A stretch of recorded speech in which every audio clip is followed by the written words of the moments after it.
beaucoup de personnes qui sont déjà présentes. Merci d'être là. On va commencer pour ne pas faire attendre. Notre invité est ici, donc on va le faire rentrer. Sauf qu'on va switcher. Ce sera un podcast un peu bilingue. On va switcher en anglais pour notre invité. So we have today with us Raheem Edwards. Raheem, thank you very much for being here with us. Thanks for having me, guys. Appreciate it.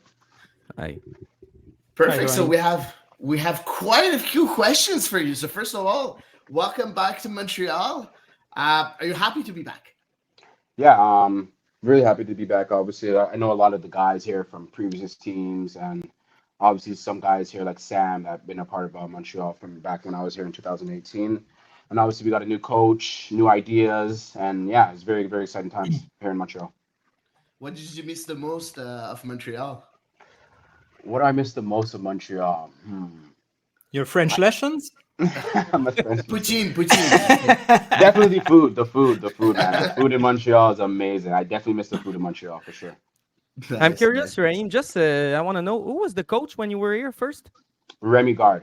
And what's the biggest difference between the vibe and the coaching and the team vibe right now? Yeah. Well, I just got here. I've been with the team for maybe a week, so I can't really harp on that. But the vibes here, I could say from when I've been here, the vibes are absolutely good. It's just us trying to get on the right page of how our coach wants us to play, and it's a different style of play than what they've been used to and what I've been used to. So it's just us getting on the same page and whatnot to start off the season well. Is it exciting to play under Laurent Courtois and what he's asking you to do? Does it excite you, or you're just a bit intrigued, or how do you react to that? Yeah, it's a bit of both. I'm intrigued and I'm excited to play because he plays a good brand of football. You've seen from Columbus Crew 2 and to the first team, they play a great brand of football. So for him to bring his ideas here to Montreal and to try to show us the way that he wants to play and the vision and the philosophy that he sees, it's exciting for sure. Perfect. So we have Patrice Bernier, former captain. Of course, that's going to be here pretty soon. I think he was your teammate back in 2018. So yes. He was your teammate. He had a couple of questions, so maybe he's not going to be here before the end of the interview. So he's asking you, who is Raheem Edwards 2.0 since you left Montreal? Yeah, Raheem Edwards 2.0 is a guy that's matured a lot, obviously. A family guy now that has 2 kids and his girlfriend now. And that plays a different position as well, too. Before 2018 was winger Raheem and, young, pacey winger Raheem that like to attack people, which I do still like to attack people. But now I'm more defensive minded. I like defensive duels. I like to, I kind of reinvented my game. I'm more defensive minded, but I still like to attack, obviously. But I'm more, I say, disciplined in the way I play and stuff. Is it tough mentally to accept in the pro level? Maybe you're not being doing some winger stuff, and now you have to accept to be a wing back. Is it mentally a switch that you need to make, or it's come naturally? For me, it came naturally because what I've been told throughout the years that I could just naturally defend. So for me, playing wing back was something that was really, really natural. But yeah, it's some stuff you got to change, and some mentalities do got to change, obviously, when being a wing back compared to a winger. But I think I gelled into that position effortlessly. And if I was to say what my best position is, it's definitely a wing back. So it's in hand here with Montreal and the way that our coach wants us to play. I'm curious, Raheem, when you were like 10 years old or 12 years old, were you a wing back? Were you a winger? Were you a striker? Were you a number 10? What were you? Yeah, because it's always different when you ask any professional player, right? But when I was 10, I was actually like a striker and a winger. So I always played on the left my whole life as a winger. But obviously, when I was like a little bit younger, I played up top sometimes too, and I scored a lot of goals. Okay. Do you have any role models of when you were young, like from European soccer or maybe North American soccer? Not really, to be fair, honestly. I just loved the game of football. I loved all teams, players, and all of that. But I didn't grasp or look at anyone, for motivation or anything like that. Okay. Of course, all the people that are here, feel free to ask questions to Raheem Edwards. Of course, we'll take all your questions if you have any. Raheem, a lot of people call you Raheem the Dream Edwards. Where does it come from? I think it comes from my first season, I believe, at TFC 2017. I think a fan or At who? someone. At what? Never heard of that name. Yeah, never heard that name. I bet you haven't. It came from the other side when I played there back in 2017. So I think maybe a fan perhaps called me that, and I think it stuck with just the fan base in general in MLS. It stuck with everyone. So I guess that's what I go by now. Did you ever do you know that it does it come from Hakeem Olajuwon, the former NBA player? Did you know him or? No, I know of him, but Of course. possibly because the Raheem the Dream Olajuwon. But I would guess it'd come from there for sure. Perfect. Since you're a lover of a game, I was wondering, are you more a FIFA player or a Football Manager player? Or none? Are you talking about it, like game wise, like the video game wise? Yeah.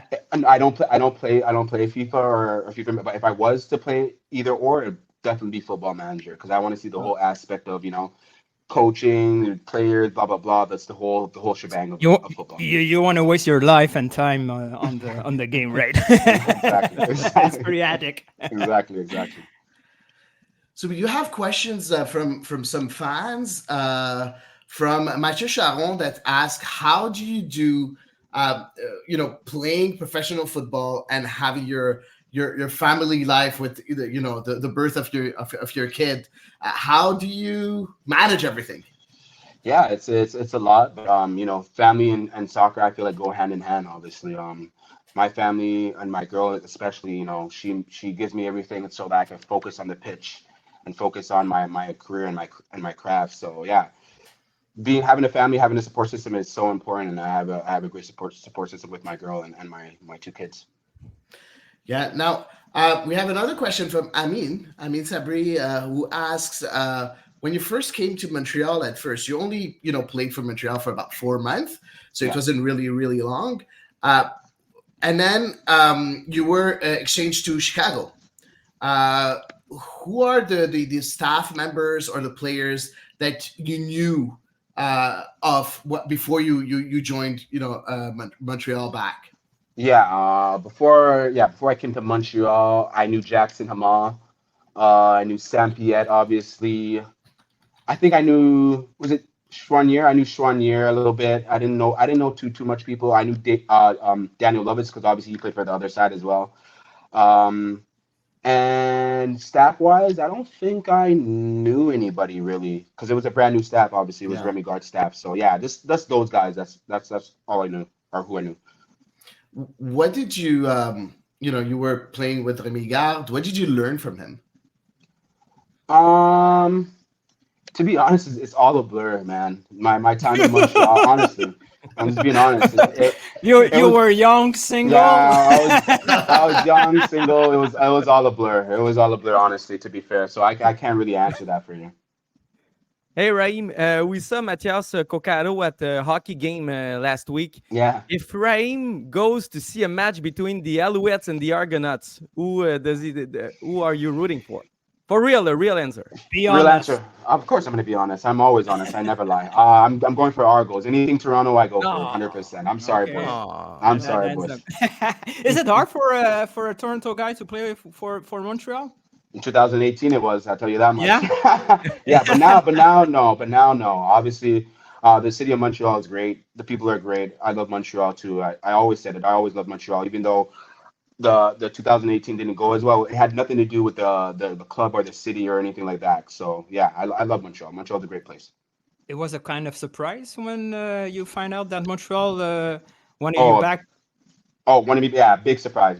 I had no idea. I thought I was going to stay with Galaxy and fulfill my contract. And after I found out I was going to Montreal, and I was pretty surprised. I wouldn't lie to you. I was definitely surprised. So you were prepared to receive all the All-Stars at your locker room, and now you go back with Chouanier. It's not the same thing, I guess. I guess not, right? I guess not.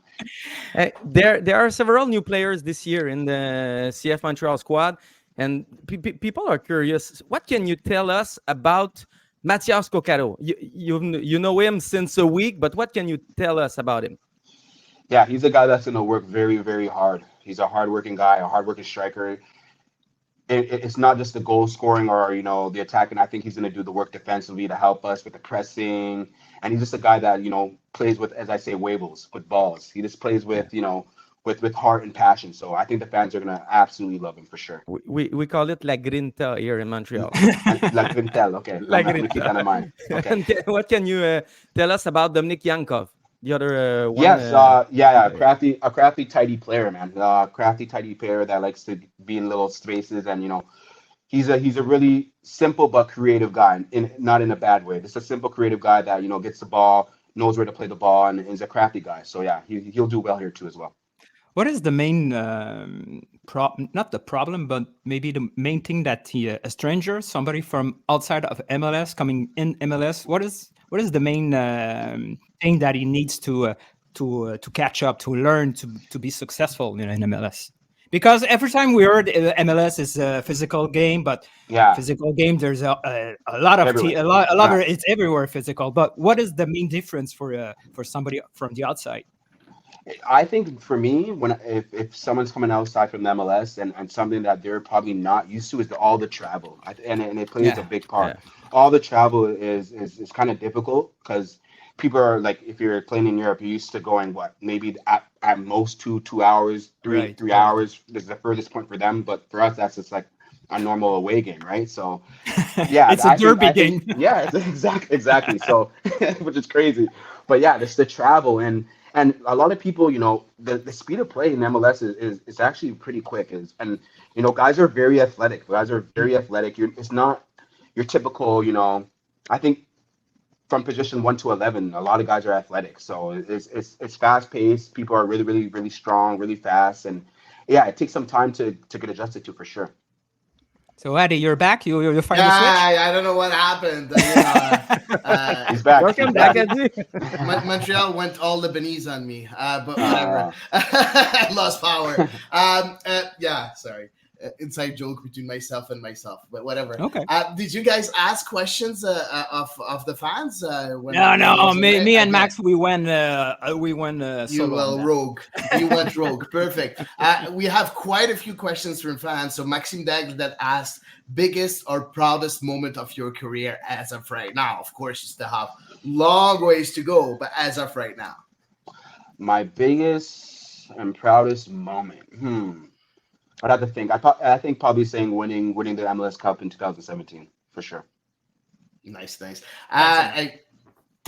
We have Patrick White. He says, have some players mentioned that the style is similar to 2022, or is it completely different? I think from the little conversations I had with a couple of guys and whatnot, I think it's completely different. Obviously, it's completely different.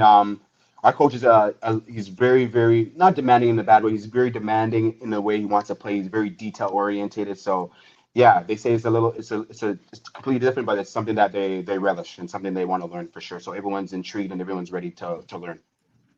Now, transitioning from a winger to a left wing back, of course, you need to work. You do some videos and everything. But have you watched players from around the world to maybe adapt yourself to situations or to the way they move or the way they think, or you just focus on yourself? Of course, on games, I don't not to say I'm completely locked in on people and how they.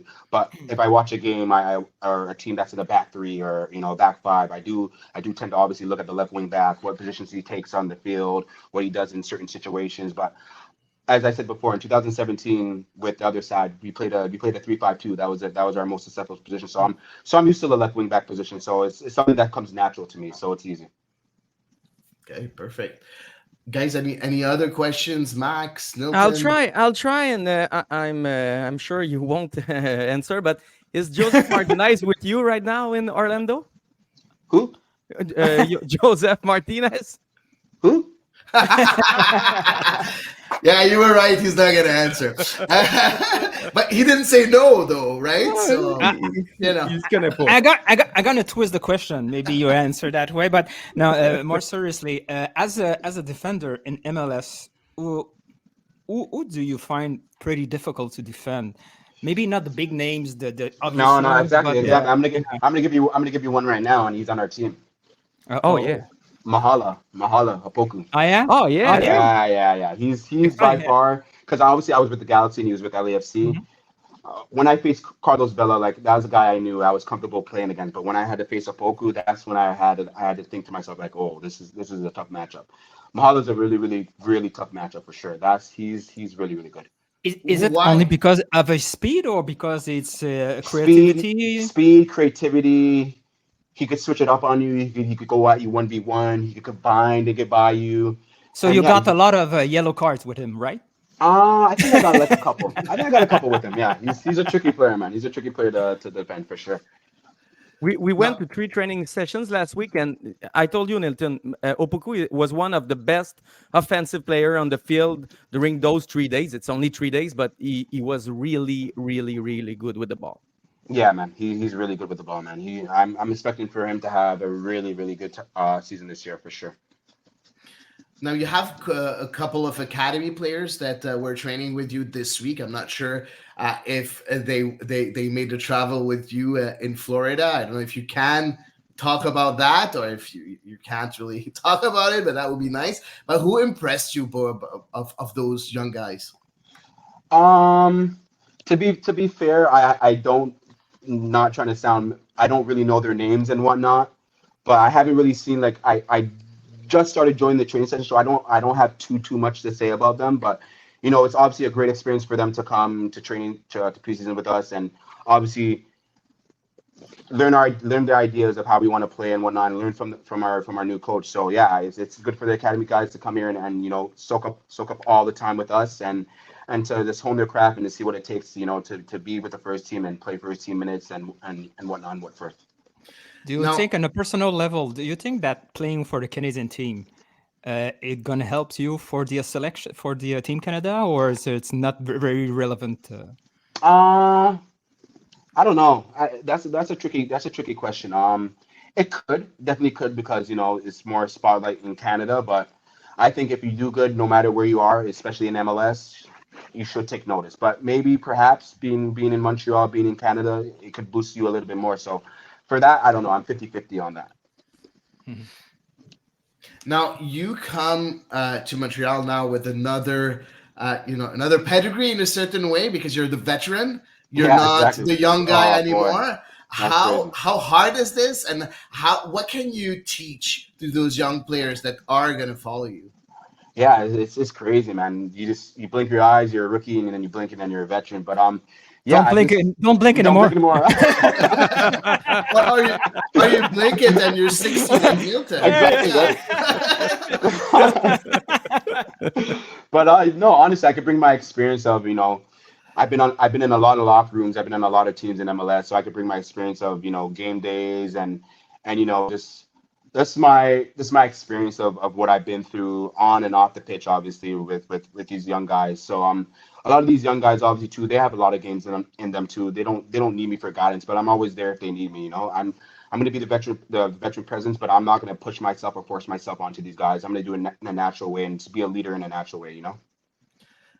One more question for you. You know, you did quite a few MLS clubs, of course, during your career. Oh, and Cappy is here. Hello. Hey, Cappy. Mr. Edwards, how's it going? How you doing, brother? How you doing, man? Good. So you traveled around within MLS. If you have one thing to say about each one of the clubs, what would you say? If I had to say one thing about each one of the clubs, that's a tough question. Every club is, of course. Every club is different. They're different philosophies, but you know, football is football, obviously. So yeah, I there's not too much to say about that. I couldn't say anything about that. I can't really answer that question in a sense. No worries. Patrice, I did ask you the two questions that you sent. I don't know if you have any questions that cross your mind. No, I'd say like I know 2026 is not too far away. You've been in the national team up and out, so I assume that is one of your objectives to get back in there in terms of as being a regular, knowing that the World Cup is coming to Canada in 2 years? So how do you see yourself in terms of that with being Raheem Edwards 2.0 in CF Montreal? Yeah, it's definitely gonna be a grind. It's gonna be tough. Obviously, we got incredible fullbacks. I think that's our deepest position and our best position. So I got to be on my A game if I want to make it. And you also got to be realistic for yourself. I'm there, and Alphonse's there. Like, I'm not gonna take Alphonse's position. Come on, like, let's be real. Obviously, no, I won't. Come on, he's world class. It's someone world. But can I make the team? Absolutely. But I need to be able to show myself well. I need to be consistent, and I need to be at my best. And to be at my best, I need to clear head and just focus on what I got to do, and not just think about Canada, but think about CF Montreal too. And it's my play in MLS, and hopefully that will translate into me maybe getting the call, and maybe not. Maybe it won't be a bad idea, Patrice, to ask the club to put on his back on the jersey Raheem 2.0 as a name.